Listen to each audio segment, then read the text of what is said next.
Assalamualaikum warahmatullahi wabarakatuh. Sahabat Bangkit TV dimanapun berada, saya doakan sahabat Bangkit TV sehat selalu.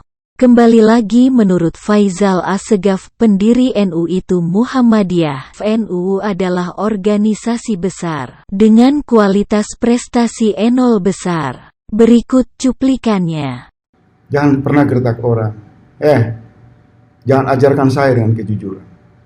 Yang katanya kalian itu besar, kalian itu raksasa. Nol besar, saya kasih tahu. Mau apa? Pendiri NU itu adalah Muhammadiyah. Berikutnya simak video Gus Muafik.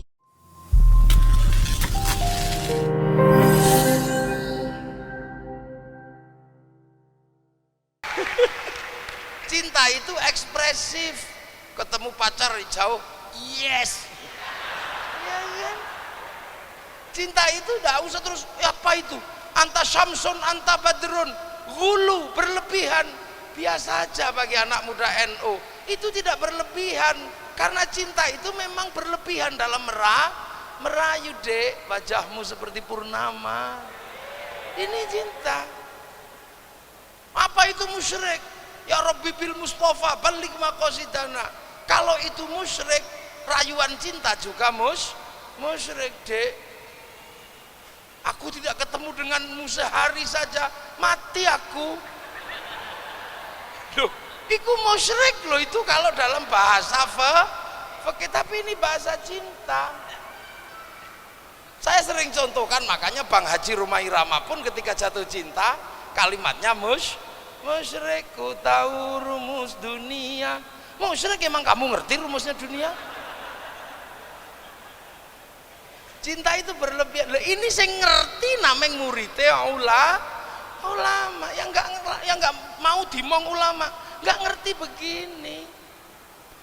Ini loh, karena kita ini muridnya ulama. Lah kalau murid Rasulullah langsung ya Assalamualaikum ya Rasulullah. Makanya besok paling di akhirat kalau ketemu kan, Assalamualaikum ya Rasulullah, sahabatku. Lah orang sini ya Nabi salam alaika. Dari mana kata Rasul? Dari Jawa ya Rasul. Loh kok lagumu aneh? Iya, ini perahu layar. Lah itu besok Rasulullah kan ketemu umatnya. Loh ini kesaktian kalimat Nahdlatul Ulama. Orang ngerti pangkatnya. Di saat sekarang banyak orang tidak ngerti pangkatnya. Lah itu Islam. Lah kenapa sekarang di Indonesia ini ribut kacau kayak begini? Ini ada silsilahnya. Ada silsilahnya. Silsilahnya kapan terjadi? Kita ini pernah punya pengalaman paling buruk di dunia. Cerita tentang ukhuwah, cerita tentang persaudaraan, cerita tentang Islam itu saudara, itu kan selesai, sudah tinggal teksnya saja. Kapan itu selesai? Ketika cucu Rasulullah dibunuh. Mana ada lagi puncak dari itu? Nggak ada, sudah. Puncak dari peristiwa terbunuhnya cucu Rasulullah nggak ada. Loh sekarang sampean bayangkan, itu jadi ukhuwah Islamiyah, bersaudara, itu remuk pada saat cucu Rasulullah terbunuh. Dan kemudian jazirah yang dibangun oleh Rasulullah kembali kepada model sebelum Rasulullah. Ya sholat tapi membunuh, ya puasa tapi saling bantai. Sayyidina Ali dibunuh, Sayyidina Utsman dibunuh, terus terjadi perang. Kan gitu. Ini yang mesti kita ingat, bahwa Islam pernah mengalami satu titik di mana kaum muslimin tercerai berai dan tidak ada pemimpin, sudah gak ada yang dipercaya. Makanya ketika peristiwa itu terjadi, hanya satu orang yang memendam bagaimana Islam zaman Rasul itu bangkit kembali. Siapa? Namanya Sayyid Ali Zainal Abidin. Ini membayangkan, ini tinggalannya mbahku remuk itu gimana? Yang di sana sudah jadi apa-apa, ada jadi daulah ini, jadi ini. Tapi satu orang yang mempertahankan kita. Sampai akhirnya apa? Punya anak Sayyid Bakir. Sayyid Bakir punya anak Sayyid Ja'far Shadiq. Sayyid Ja'far Shadiq situasinya sudah sangat rumit. Sampai sambat sama kakeknya namanya Rasulullah. Sayyid Ja'far Shadiq itu sambat. Apa sambat itu ya? Sambat itu apa? Mengadu. Ya, ngadu. Apa aduannya? Yang kita baca kemarin itu kan aduan Sayyid Ja'far Shadiq pada kakek buyutnya. Yang kita baca kemarin pas ribut-ribut itu loh, sholawat asghil itu adalah sholawat ketika Sayyid Ja'far Shadiq mengadukan situasi kepada Rasulullah. Sampai ada kalimat wa asghilil zalimin bidzalimin wa akhrijna min bainihim salimin wa ala alihi wa sahbihi ajma'in. Allahumma salli ala sayyidina Muhammad wa ashghilil zalimin bidzalimin akhrijna min bainihim salimin wa ala alihi wa sahbihi ajma'in. Kita nggak bisa bayangkan situasinya seperti apa sampai sholawat wa asghilil zalimin bidzalimin wa akhrijna min bainihim salimin. Situasinya kacaunya luar biasa. Kok peperangan, perang di mana-mana, saling bunuh terjadi di kalangan kaum muslimin. Maka kemudian dipendam rasanya oleh Sayyid Ja'far Shadiq sampai punya anak namanya Sayyid Ali Uraidi. Pendam terus, sudah deh aku nggak mau ke sana lagi, sudah biar aja di sana. Menjauh beliau ini, punya anak namanya Sayyid Muhammad, menjauh punya anak namanya Sayyid Ubaidillah, punya anak Sayyid Aisyah, punya anak Sayyid Ahmad Al-Muhajir, tambah jauh punya anak namanya Sayyid Alwi, punya anak Sayyid Muhammad, tambah jauh untuk menghindari ini, punya anak namanya Sayyid Ali Khalid Qasam, jauh punya anak namanya Sayyid Ahmad Sohib Mirbat, menjauh punya anak Sayyid Alawi Amil Faqih. Nah, menjauh baru kemudian punya anak yang sedikit mampu mewujudkan cita-cita zaman awal lahir Sayyid Abdul Malik, mewujudkan itu di Mongol. Punya anak Sayyid Ahmad Jalaluddin bergeser ke Campa.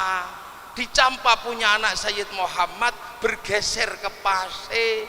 Lah punya anak Sayyid Jamaluddin Al-Husaini Al-Kabir masuk ke Nusantara. Lihat sampean babuyute kecil-kecil, jelek-jelek, pesek-pesek, rembes.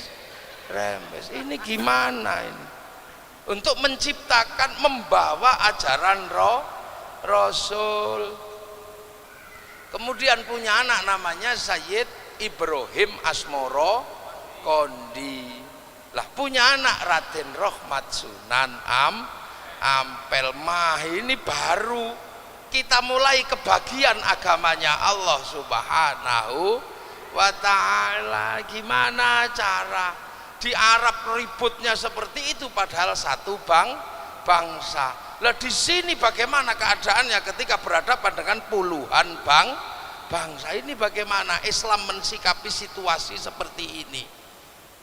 Disinilah ketemu wa ja'alnakum syu'uban wa qabaila lita'arafu. Bagaimana memperkenalkan dalam situasi yang sulit seperti ini?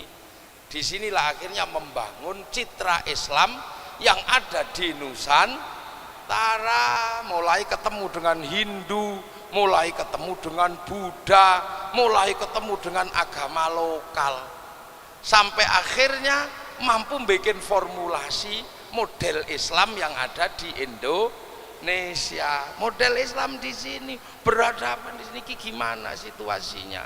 Kayak gini, ketemu Hindu, maka kemudian ada rumus yang dipakai, mathaluhum fit Taurat wa mathaluhum fil Injil kazar'in akhraja syat'ahu fa'azarahu fastaghlaba fastawa ala suqih yu'jibu zurra liyaghidhu bihimul kuffar. Gimana cara nanem Islam? Maka ditanamlah agar tidak menjadi agar Islam menjadi rahmat baru di sini. Allah pangeran, musola langgar, syaikhun ustadzun kiai dengan cara sini. Sunan Ampel mengembangkan rumus ini, punya murid-murid yang bergerak ke timur namanya Datuk Ribandang, bangun kekuasaan di Sulawesi. Hatib Dayan bergeser ke Kalimantan, bangun kekuasaan di Kalimantan. Yang bergeser ke Sumatera bergerak namanya Aryo Abdillah, membentuk kekuasaan sampai akhirnya berdiri Demak, berdiri apa.